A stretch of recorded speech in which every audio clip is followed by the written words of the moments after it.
Fear Street Part 1, 1994. This is a Netflix release, and to review this, because it's the first entry in a trilogy and it's supposed to be consumed as a trilogy, does require a bit of context. So please bear with me. This is about to get extremely contextual. I promise you it's necessary.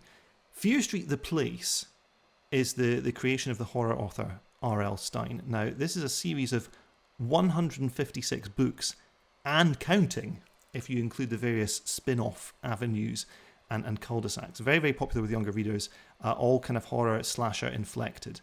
Now, 4 years ago, work began at what was then 20th Century Fox on a Fear Street trilogy of films.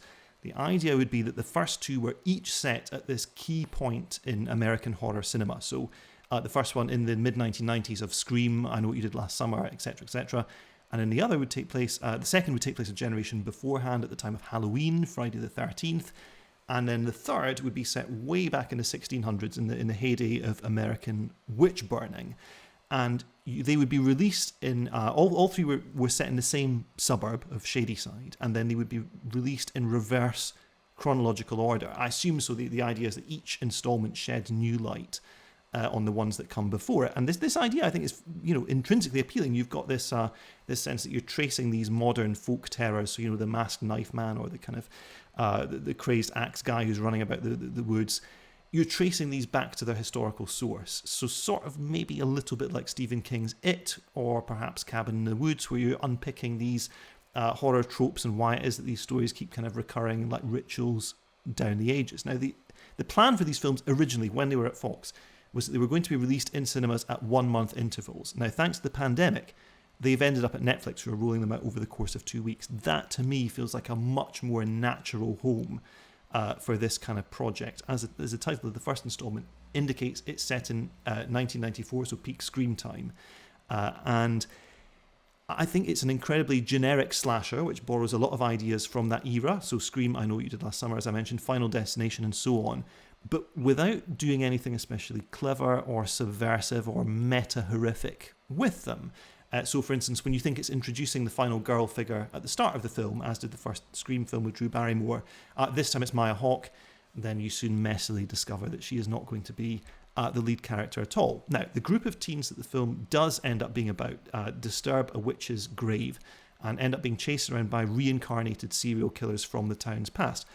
One of them, who's the kind of Scream ghost face equivalent, who's known as Skull Mask, only actually died a few days ago, and he's running around with a skeleton mask on his face, a long black cloak, and a large dagger in his hand, like familiar horror movie villains past. Here's the moment at which the kids finally twig what's afoot. 1666, Sarah Fear was hanged for witchcraft. Fact. But ever since she was executed, she's been possessing people, turning them into killers to take revenge on the town. It's like the nursery rhyme. Yeah. Before the witch's final breath, she found a way to cheat her death. By cutting off her cursed hand, she kept her grip upon our land. She reaches from beyond the grave to make good men her wicked slaves. Yes, exactly. Don't you see what's happening to us? This is all proof. Shadyside isn't just some hotbed for psychos. All these massacres are connected to Sarah Fear. The witch's curse is real. So, look, here's my sticking point with all of this. Fear Street Part 1, 1994 is rated 18. Netflix have rated 18 themselves for violence and injury detail, which is completely right. But while the various stabbings and murders are graphic, if not especially creative, in other respects, I cannot think of another recent horror film that has gone so far out of its way not to provoke or offend. Now, these kids are supposed to be 90s kids. To me, they look, talk, and behave like 2020s ones. I mean, first of all, the styling doesn't ring especially true, which is bad enough. But there's also no suggestion that teenagers can be unlikable and unpleasant and hold immature, stupid opinions that now sound a quarter of a century out of date, as they would be. Now, I don't know if you saw this very funny viral video recently, which a guy shows his girlfriend his favourite teen comedy from when he was young in the mid-1990s. And he is horrified and ashamed by how badly it's aged and so how much he used to uncritically buy into this stuff when he was younger.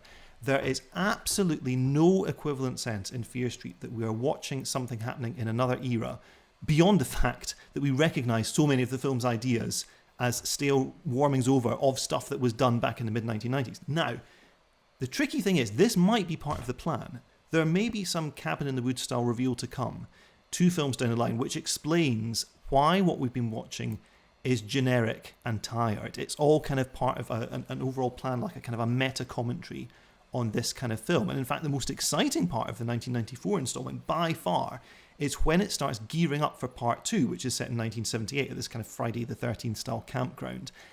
And you start to think, hang on a minute, there's more to this than I initially thought. What I'm not sure is how much more there's going to be. I haven't read one Fear Street book, let alone 156 of them. But if the third film's about a witch burning, and the series is as keyed into Generation Z thinking as it appears to be, I'm fairly certain what the story behind the story is going to entail. I might be wrong about that, and I think it's hard to say off the back of this one film that Fear Street is bad, but I think you can say with some confidence that it's not good yet. Every cliche you care to guess, think of, associate with this sort of slasher is there, and in abundance and seemingly with no shame. I will say there is an attitude towards drugs and prescription medication that I found very alarming, in a way that if it hadn't been an 18, my head would have exploded in a very gory fashion. I totally agree. I totally agree with you. There is not enough to it except for that idea that there are further installments that might actually unpick the basicness of what this is, which is a perfunctory, slightly self-aware slasher. Coming out in the same week as Freaky, which we'll get onto later, it's even more apparent that this is just okay, and then.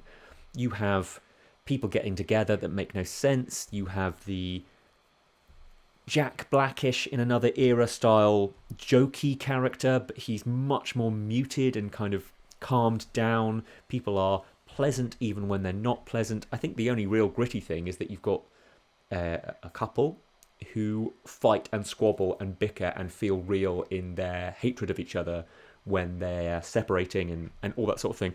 But this is a movie where you've got Shadyside and Sunnydale, and it's so close, or was it Sunnyvale? It's so close to Buffy. It's just, I was like, how is this not more winky? How is this not more looking down the barrel and saying, we know? But like you say, maybe it will do that. Maybe there'll be a further element to it. The other odd thing is this is a Netflix movie. And Netflix have been the guys that say, the people that say, here it all is. Here it all is. You can watch all of this right now. Dead to Me, here it all is.